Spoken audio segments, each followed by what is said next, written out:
अभी मैं जिस किताब के बारे में बात करने जा रहा हूँ उस किताब का नाम है रतिनाथ की चाची। यह एक छोटा उपन्यास है। बिहार के महनीय साहित्यकार नागार्जुन द्वारा लिखित एक मार्मिक उपन्यास है। यह उपन्यास मात्र एक कहानी पढ़ने का माध्यम नहीं होता, बल्कि एक लेखक की सोच से भी रूबरू होने का माध्यम होता है।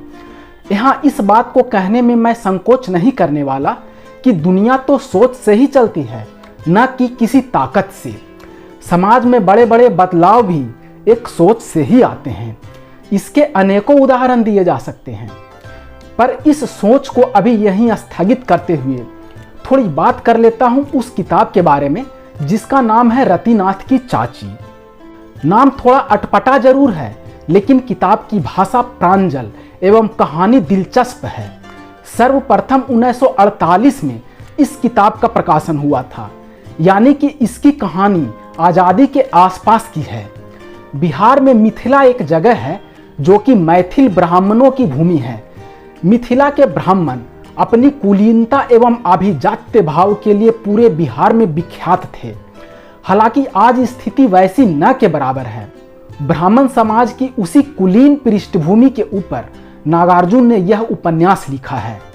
नागार्जुन का असली नाम वैद्यनाथ मिश्र था और जन्म से वे ब्राह्मण थे, इसलिए ब्राह्मण समाज की स्थिति को वे भली भांति समझते थे। उसी समझ के आधार पर उन्होंने ब्राह्मण समाज का आलोचनात्मक चित्र खींचा है इस पुस्तक में। कहानी एक गरीब ब्राह्मण परिवार की है। परिवार का मुख्य सदस्य अपनी कुलीनता अर्थात समाज का बेहतर अंग होने के अभिमान को छोड़ नहीं पाता।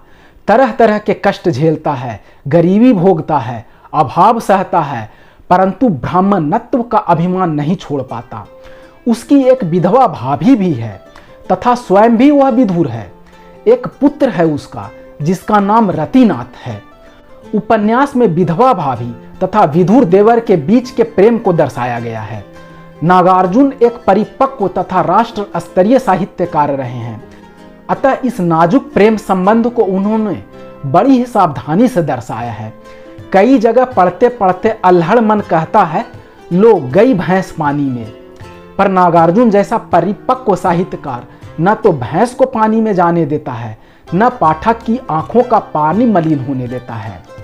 बाद में परिवार के अन्य सदस्यों के आगमन से कहानी आगे बढ़ती है, किंतु रतिनाथ की चाची के मार्मिक देहावसान तथा एक रहस्य के साथ कहानी खत्म भी हो जाती है। इस रहस्य को कोई भी पाठक शुरू में ही पकड़ लेगा, लेकिन नागार्जुन इस रहस्य को अपनी किताब में कहीं भी प्रत्यक्षता उद्घाटित नहीं करते। रतिनाथ की चाची एक लाजवाब पुस्तक है।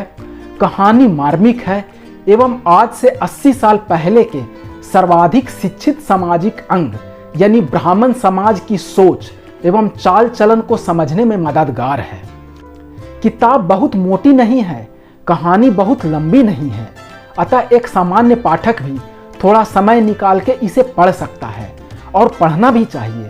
साथ साथ वह यह भी समझ सकता है कि गुलाम भारत में शिक्षा तथा सूचना के अभाव के बावजूद नागार्जुन जैसा एक लेखक हुआ था जिनकी सोच तथा समाज को समझने फिर उसे सच सच कहने की शक्ति इतनी तेज थी कि आज हमारी एडवांस सोच को कड़ी टक्कर देती है। जय हिंद।